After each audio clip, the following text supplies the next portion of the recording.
Más de un cuarto de siglo después de su primer vuelo, el XB-70 se mantiene como uno de los logros más importantes de la aviación. Diseñado en reemplazo del Boeing B-52 con empleo de tecnología muy avanzada para su tiempo, el XB-70 podía volar a 3 veces la velocidad del sonido. El XB-70 es uno de los mejores diseños de aeroplanos en producción. Este es el Valkyrie XB-70, un bombardero pesado supersónico que caracterizó las innovaciones de diseño de los aviones de su época con una década de adelanto.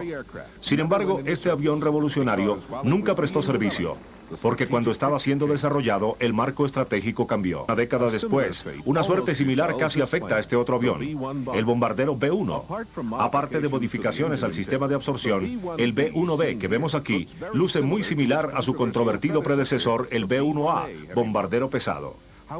Sin embargo, como resultado de la evolución de la tecnología, el B-1B en muchos sentidos es un avión muy diferente.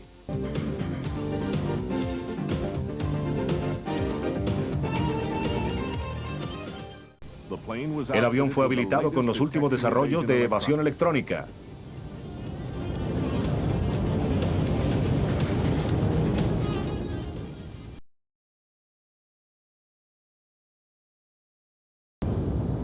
Las interferencias al radar y las tecnologías han cambiado las especificaciones para la aviación estratégica. Pero este es un desarrollo relativamente nuevo. Durante gran parte del siglo, los militares buscaron constantemente aviones más y más veloces. Probablemente el paso más significativo en busca de nuevas tecnologías para ganar velocidad vino con el advenimiento del motor jet. Aun cuando la Alemania de la preguerra utilizó primero el motor del jet, los ingenieros norteamericanos también habían probado el concepto antes de finalizar la guerra sobre un aeroplano experimental, el Bell Arrow Comet.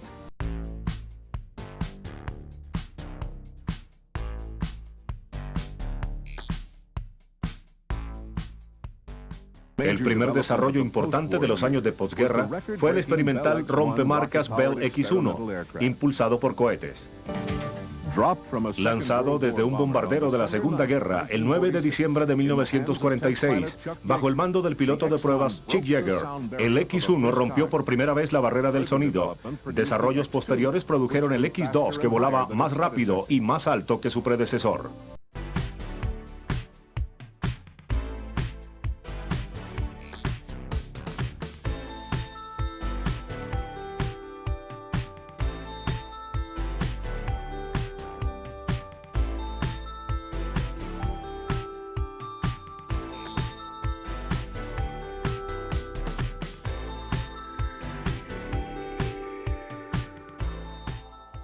La búsqueda de velocidad sometió a una tensión fenomenal no solo a los aviones, sino a los pilotos. El riesgo era enorme frente al menor problema de funcionamiento por las velocidades que se buscaba alcanzar.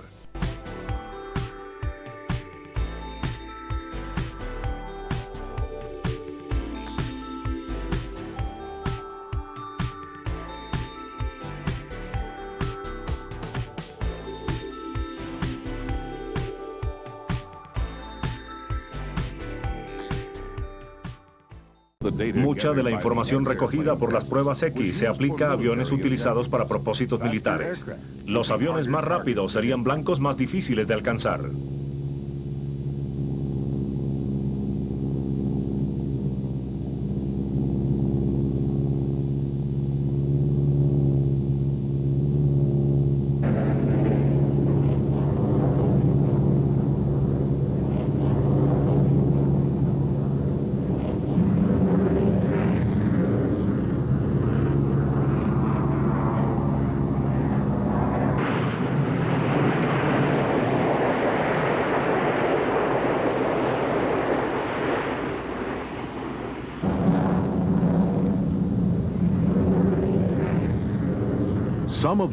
Algunas de las lecciones aprendidas del programa X se aplicaron a los cazas y bombarderos norteamericanos.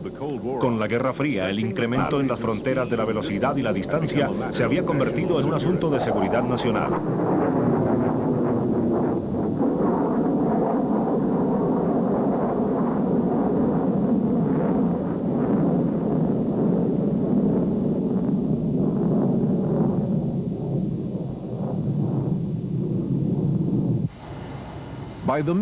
A mediados de los años 50, el Comando Aéreo Estratégico conocido como CAE desplegaba el primer bombardero pesado tipo jet de largo alcance, el Boeing B-52 y de tipo Fortaleza, un avión gigante con 8 motores suspendidos bajo las alas totalmente abiertas. El B-52 podía volar a velocidades de 1000 kilómetros por hora con una carga pesada.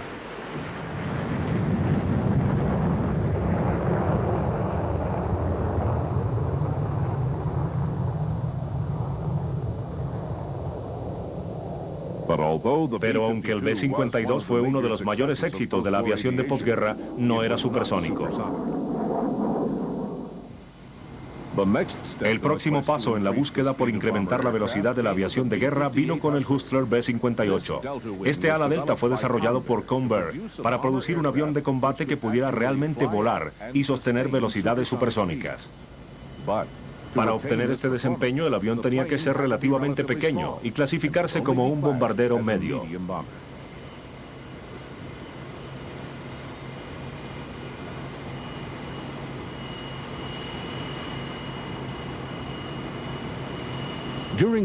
A comienzos de los años 50, cuando se incrementaron las tensiones soviético-norteamericanas, el CAE quería un bombardero al menos tan grande como el B-52, pero más rápido que el Hustler. Esta, para los ingenieros, era una orden difícil de alcanzar. Llevar a un bombardero más allá de la barrera del sonido requería una enorme fuente de energía. Descartando temporalmente la potencia del jet como inadecuada, las compañías de aviación miraron hacia dos alternativas.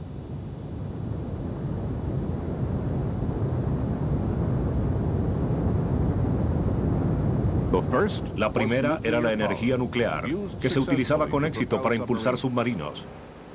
Convair convirtió el B-36 convencional, no como este, para llevar a las alturas un reactor nuclear completamente instalado. La tripulación se aislaba por una cortina de plomo, y aun cuando en este momento no se hizo ningún intento para transferir energía para impulsar el avión, sí se llevaron a cabo pruebas cuidadosas.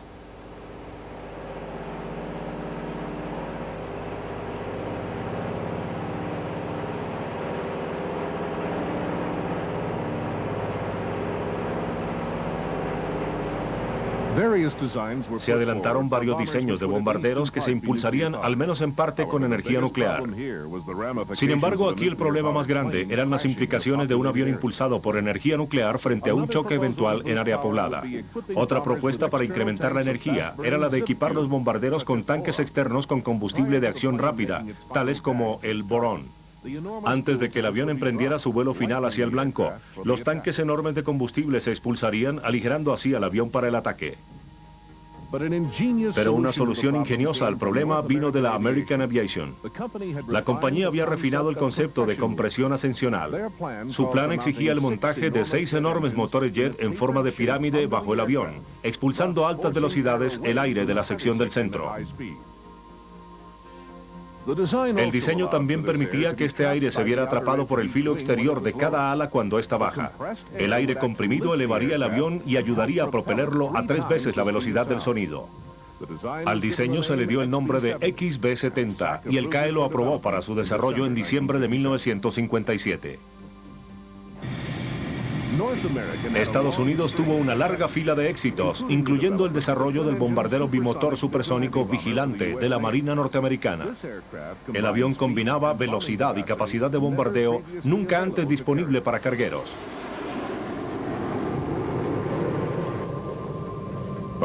Pero ahora, después de sacar adelante el concepto de compresión ascensional para el bombardero de alta velocidad, el gran problema de los norteamericanos era el calor. Las pruebas del túnel de viento demostraron que la teoría podría funcionar, pero las grandes velocidades del avión producirían tal calor que todo el material convencional se fundía. Para abordar el problema, los norteamericanos utilizaron un material alveolado en forma de emparedado, hecho de acero inoxidable. Este ofrecía resistencia y disipaba el calor. Después de 12 meses de diseños de prueba y modelos, se emitió una orden para el XB-70. Pero el avión, llamado ahora el Valkyrie, llegaba en un momento de crisis.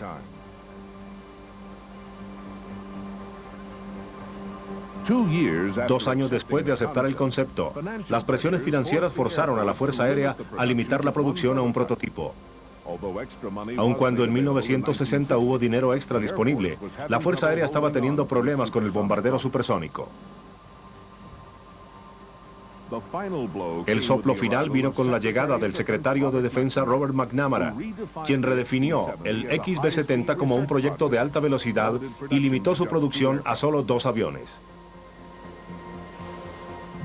Pero al menos el concepto seguía vivo, y sus proponentes esperaban que pudiera ser aceptado para uso militar. Para 1963, al menos un avión venía en camino.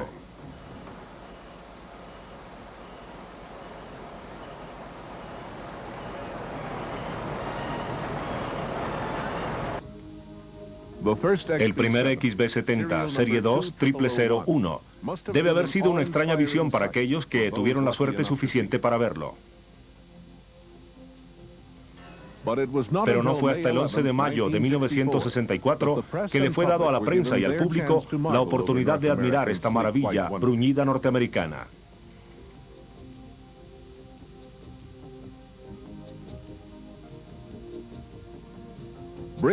El brigadier general Fred J.S. Gunney, quien dirigió el programa B-70, describió así varias características del avión. Gran parte de la estructura de las alas y el fuselaje es de acero inoxidable. Estos son nuestros famosos paneles con alvéolos en el centro, siendo su parte exterior tan delgada como 17,5 milésima de un centímetro.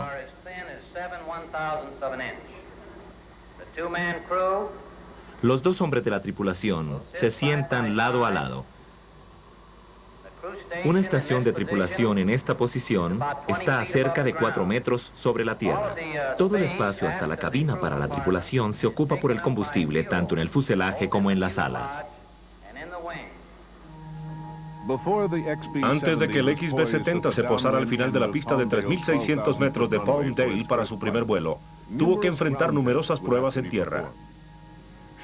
Poco después de su presentación en público, el avión estaba de nuevo en el taller, mientras se probaban cuidadosamente sus sistemas de soporte eléctrico e hidráulico.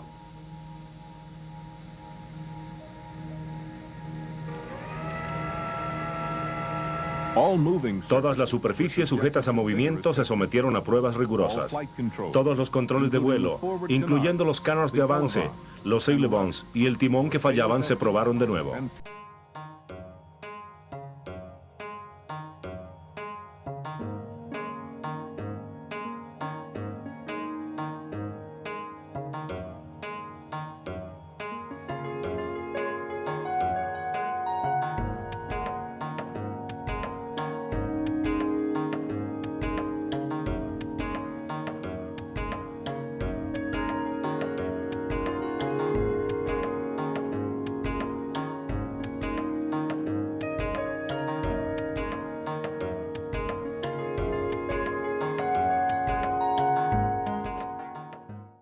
Como mucho del XB-70, el tren de aterrizaje que tenía que soportar el fenomenal peso del avión, así como la tensión adicional del decolaje y el aterrizaje, era por el momento un diseño de características singulares.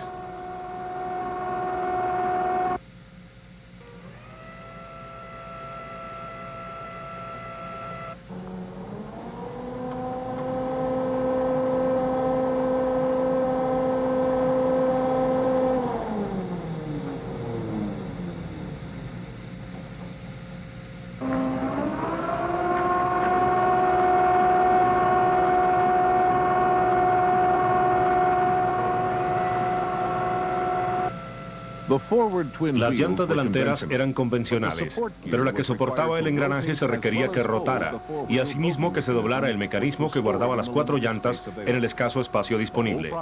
Todo el proceso de extender y recoger el engranaje, claro pero complejo, se lograba en solo 20 segundos.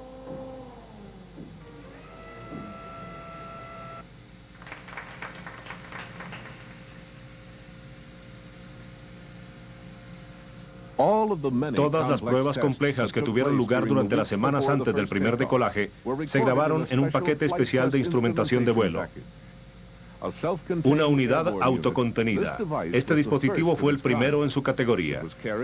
Se almacenaba en la entrada de la bomba y permanecía en el avión durante las pruebas en tierra o en vuelo.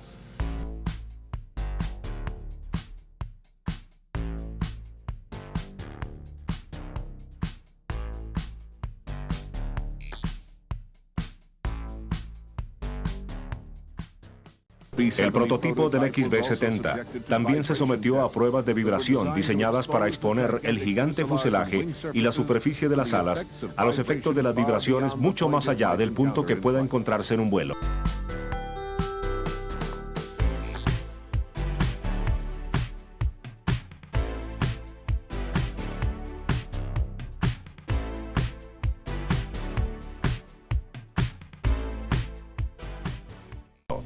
Mientras procedían las pruebas, las tripulaciones se informaban sobre las características del motor. Aquí, en el Centro de Desarrollo de la Ingeniería en Arnold, Tennessee, se colocó un motor J-93 en simulación del Valkyrie. El motor se instaló en una cámara de pruebas para dar a la tripulación la primera experiencia con su enorme poder.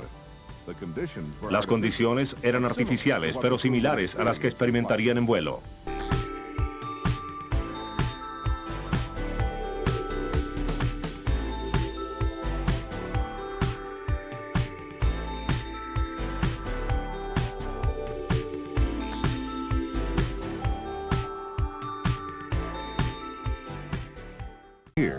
Aquí vemos a Al White, jefe de pilotos de prueba de North American, el hombre elegido para comandar el primer vuelo del XB-70. Con él está el coronel de la Fuerza Aérea, Joe Cotton, copiloto para el programa de prueba.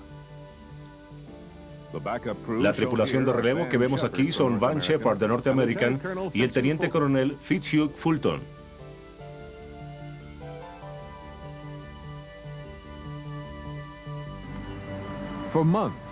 Durante meses, esos hombres estuvieron involucrados en el asunto de aprender a volar el más avanzado y ambicioso proyecto de la aviación.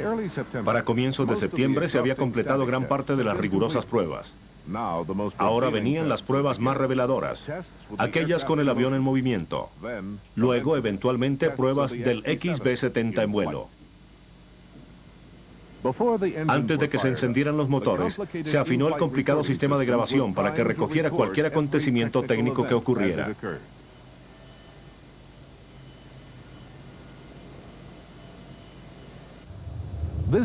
La vista del Valkyrie da una clara imagen de lo que luego se conoció como el paquete de 6. Estrechamente agrupados, esta poderosa y fenomenal combinación de 6 motores impulsaría al Valkyrie a velocidades consideradas imposibles solo unos años antes. Ahora se revisaban cientos de funciones mecánicas. Para que el proyecto Valkyrie tuviera éxito, ellas tendrían que funcionar perfectamente. El avión se aisló de toda fuente externa de energía.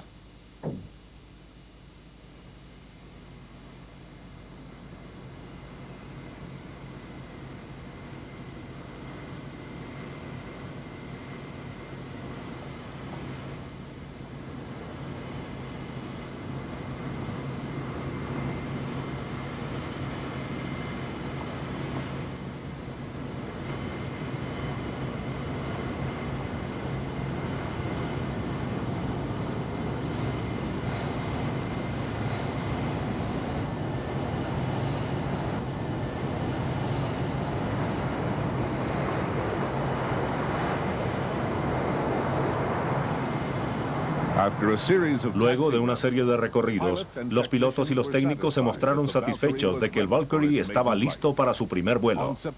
El 21 de septiembre de 1964, el XB-70 se colocó al final de la pista de Palmdale para un momento histórico en la aviación de la North American y de la Fuerza Aérea de los Estados Unidos.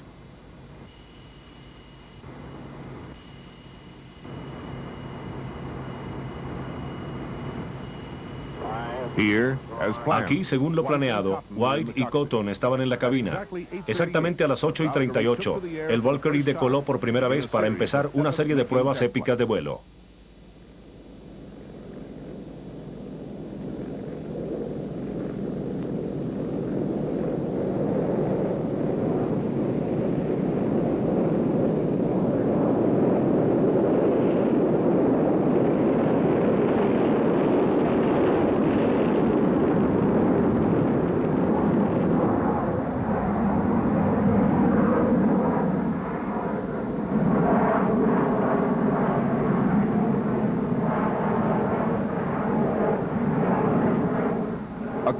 Acompañado con solo un avión de escolta, se hicieron simples pruebas de rutina para que los pilotos experimentaran el comportamiento del Valkyrie en vuelo.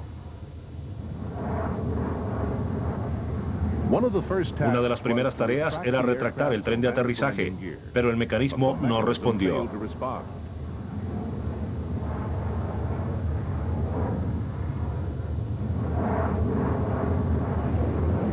Y se detuvo. Está fallando. Está bien, hay estática. ¿No se mueven? Bajo control.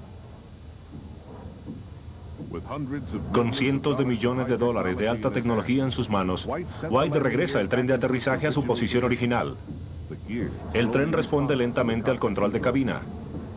Claramente, las primeras pruebas debieron hacerse con las llantas abajo.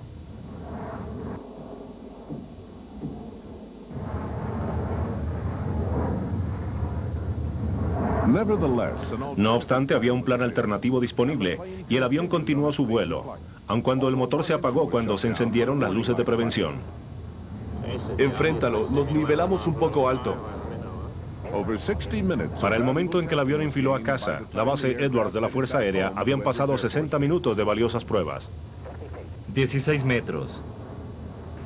14. 7. Hermoso.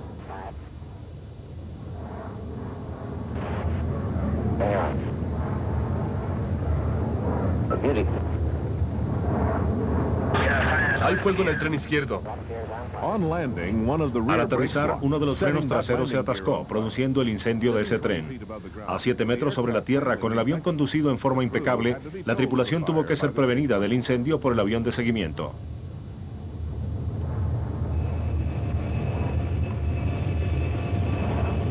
Regresa Jettison. ¿Jettison? ¿Jettison? Jettison fuera, 74.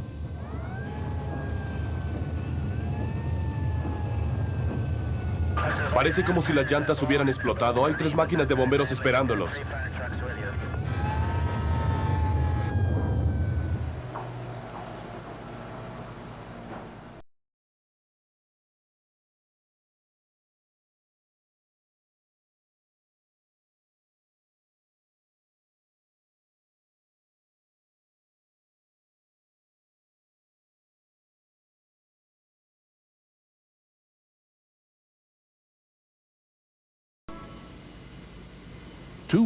Dos semanas después de su primer vuelo, con los problemas del tren de aterrizaje, motor y frenos resueltos, el XB-70 estaba listo para el segundo examen. En una madrugada de otoño, el piloto Al White se presentó para probar en el aire el vehículo número 1.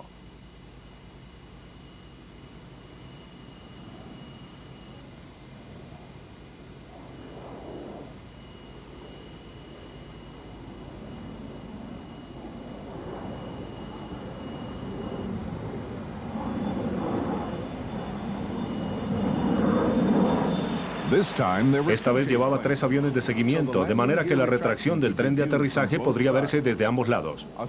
Se hizo un segundo intento para elevar el tren en vuelo. De nuevo, se vivieron momentos de ansiedad mientras la tripulación de los aviones de seguimiento observaba. Aquí vamos sobre el tren, en la cuenta. 3, 2, 1, 0. Y suerte.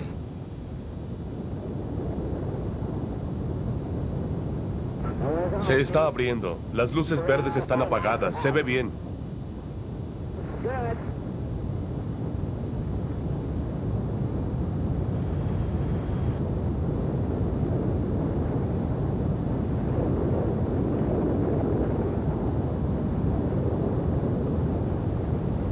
Ahora el tren se sube y la puerta se cierra.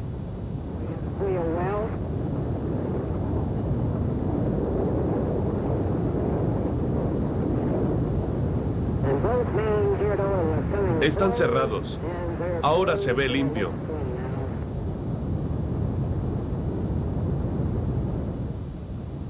Ahora, después de retraer el tren de aterrizaje, el Valkyrie puede empezar las pruebas a altas velocidades.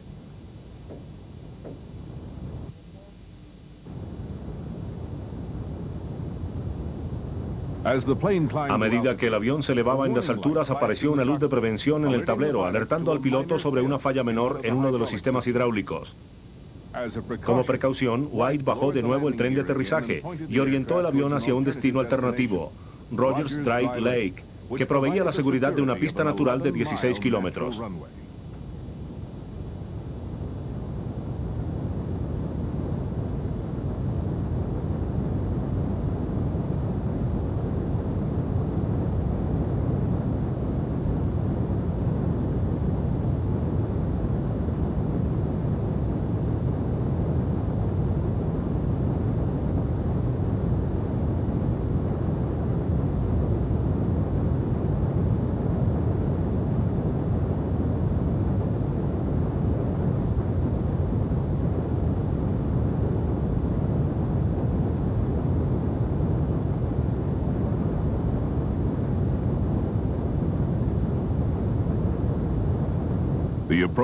El descenso fue suave.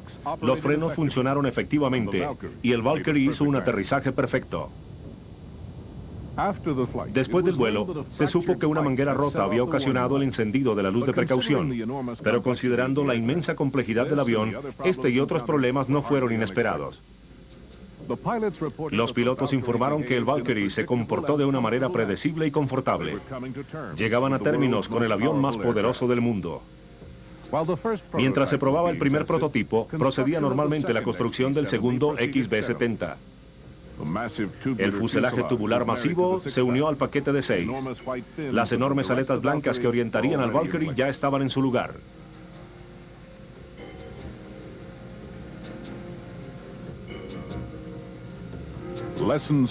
Las lecciones aprendidas en la construcción del primer prototipo redujeron rápidamente el tiempo de fabricación del vehículo número 2.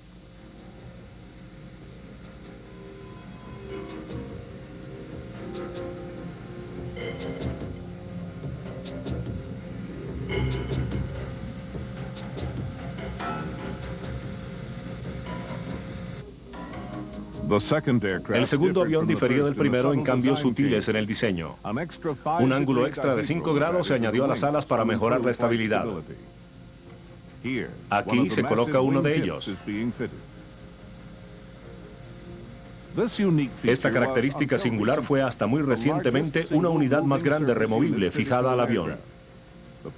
La presencia de estos ángulos en las alas permitiría la singular compresión ascensional que conduciría a esta creación de la North American en la era trisónica.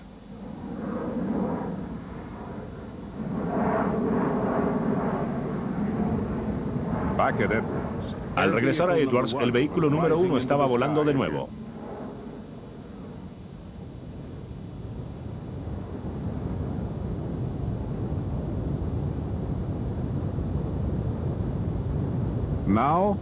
Ahora, White, Cotton y los ingenieros tenían la suficiente confianza para llevar al Valkyrie más allá de la velocidad del sonido.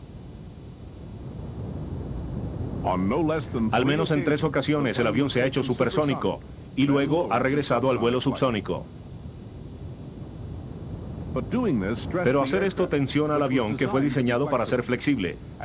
Como resultado, gran parte de la pintura blanca que cubría la superficie del avión se resquebrajó y se cayó.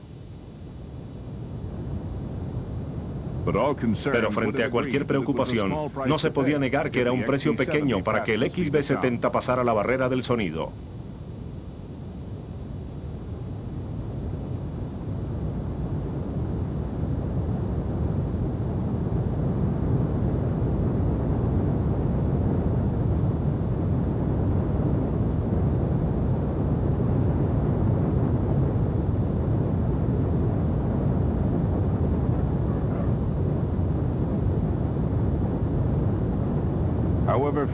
Sin embargo, para que este avión pasara el tercer examen, tenía que ir más rápido.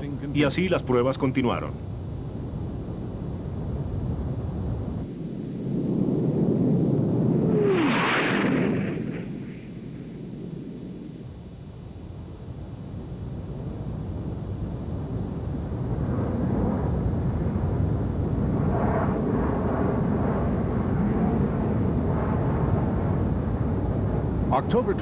El 24 de octubre vio el cuarto decolaje del avión. Aproximadamente a 12.000 metros, las tapas que se doblan, que nunca antes se habían utilizado, se bajaron a una posición intermedia. Esto mejoraría la estabilidad del avión y reduciría el efecto de arrastre de las alas. En este momento, Cotton aplicó a fondo los controles al paquete de 6 y la elegante figura del Valkyrie inició su aumento de velocidad.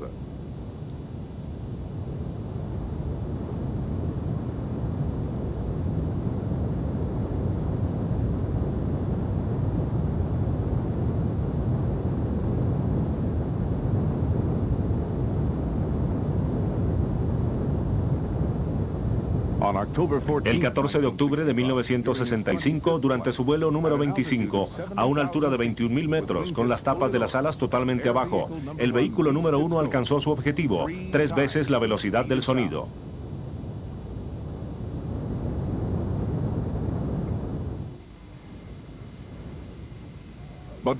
Pero a pesar del éxito técnico y también de haber cumplido con los requerimientos del CAE para un bombardero pesado, muchas veces más veloz que el B-58 Hustler, el Valkyrie no estaba destinado a ser adoptado en el servicio militar. La Fuerza Aérea, sabiendo que el avión no sería aceptado como bombardero, había intentado adquirir 150 Valkyries para reconocimiento.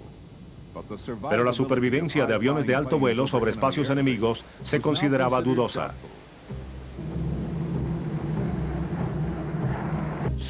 Misiles soviéticos antiaviones se las habían arreglado para alcanzar a un avión espía U-2 que podía volar a alturas consideradas previamente como seguras frente a cualquier ataque.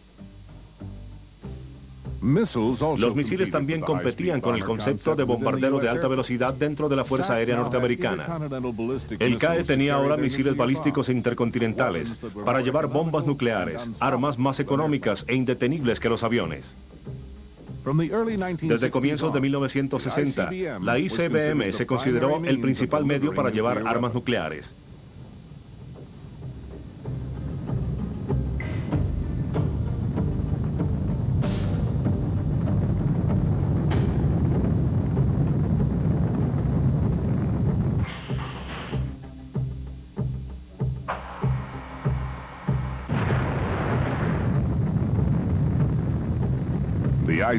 La ICBM también permitió a la Fuerza Aérea jugar un papel en el bombardeo estratégico, ya que sus submarinos ofrecían plataformas de alta movilidad y no podían detectarse.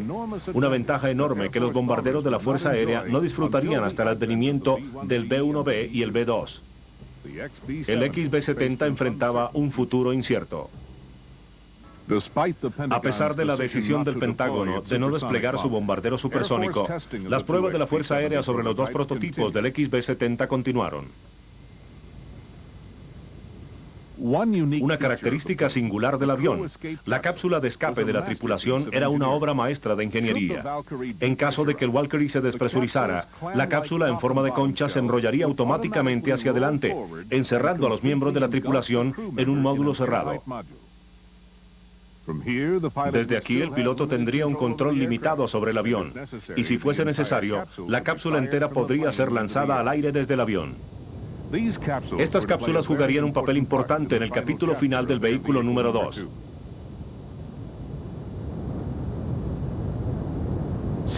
Aquí se ve con sus alas ligeramente levantadas. El vehículo número 2 despega en una misión de rutina el 8 de junio de 1966.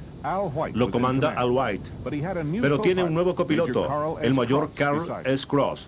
Cross es un piloto extremadamente experimentado que se había unido al proyecto XB-70.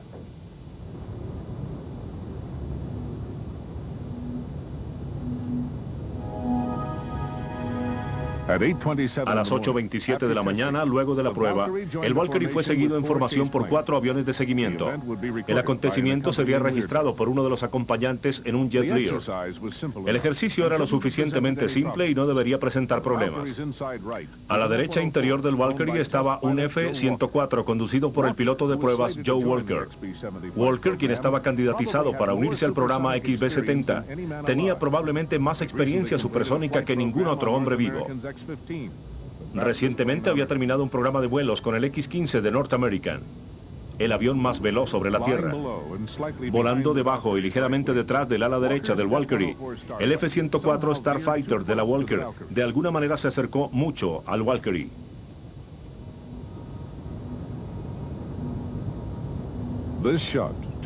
Esta toma, hecha desde el avión a la izquierda del Valkyrie, se ha invertido para dar alguna indicación de lo que Joe Walker pudo haber visto antes de que su Starfighter colisionara con el tope del ala del XB-70. Posiblemente el efecto de vector sobre el bombardero gigante empujó al pequeño caza hacia el tope de su ala. En cualquier caso y en cuestión de segundos, el F-104 fue golpeado y volteado en posición invertida hacia la parte alta del cuerpo del Valkyrie. Al hacer esto, golpeó tanto las aletas verticales como el tope del ala izquierda, antes de caer desde miles de metros de altura hacia su destrucción. Luego, con un estremecimiento mortal, el Valkyrie se volteó en inicio de su descenso en picada. Al White alcanzó el mecanismo de eyección con su cápsula y fue disparado por el avión antes de estrellarse en el desierto. Su copiloto no tuvo la misma suerte y permaneció en el avión.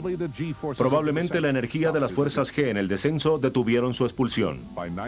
A las 9:36 el vehículo número 2 estaba reducido a escombros en medio del desierto.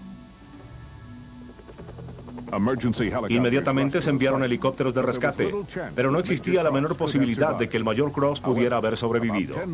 Sin embargo, a 15 kilómetros se detectó la cápsula de escape que contenía a Al White.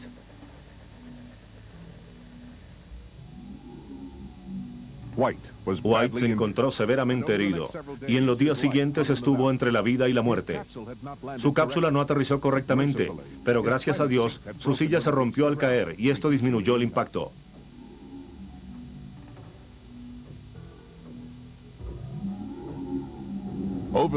En los días siguientes, técnicos y oficiales del proyecto estudiaron las grabaciones en busca de pistas.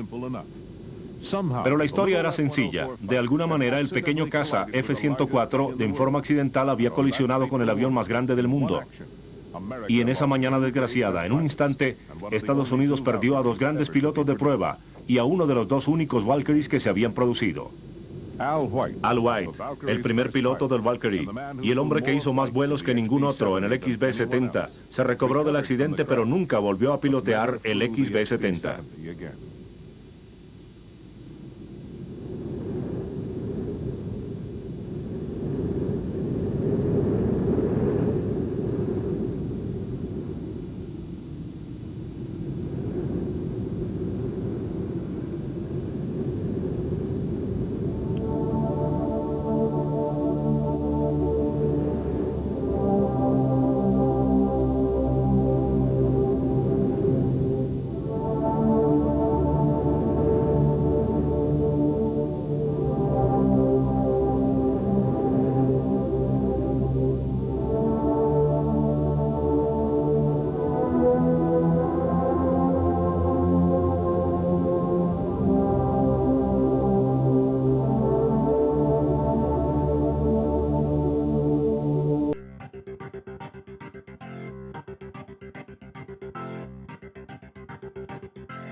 Después de que explotó el vehículo número 2, el XB-70 restante continuó sus pruebas durante un periodo de 5 años. Enfrentaría 83 pruebas de vuelo. La investigación que él y solo él pudo hacer proveería información valiosa para la evaluación del transporte supersónico y muchos otros proyectos relacionados con el tamaño, el peso, el calor y la velocidad.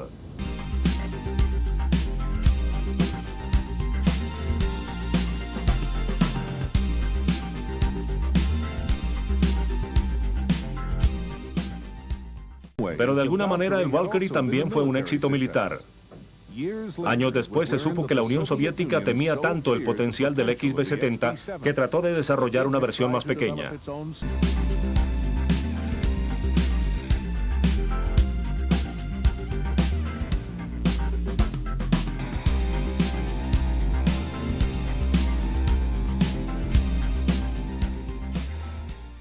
El temor de los soviéticos por el Valkyrie se demostró en otra forma. Ahora se sabe que los rusos desarrollaron a gran costo el MiG-25 Foxbat. La única misión de este era proteger a Rusia de las aeronaves de vuelos de altura. Naves como el Valkyrie.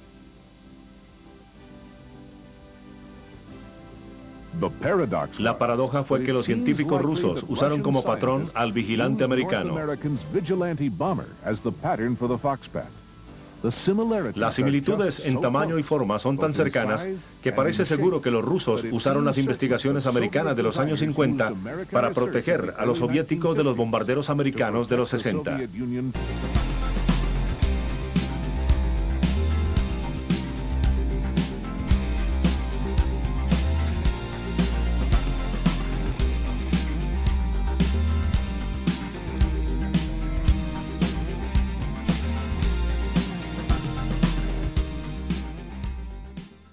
Eventualmente el único Valkyrie se retiró.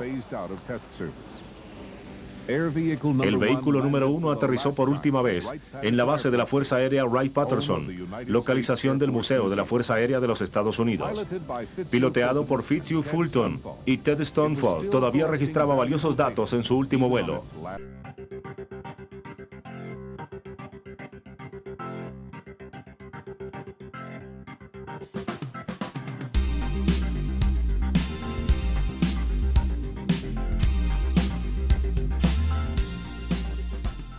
Poco antes de ser entregado al curador del museo junto a una bitácora de vuelo en una pequeña ceremonia, uno de los pilotos dijo: daría cualquier cosa por mantener el Valkyrie en el aire, excepto pagarlo yo mismo.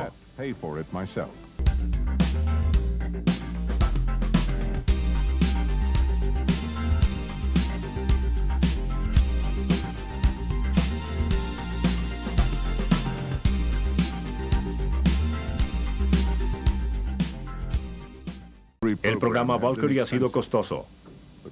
El costo del proyecto, dividido por el número de vuelos, exigía a los contribuyentes norteamericanos $11 millones por cada vuelo.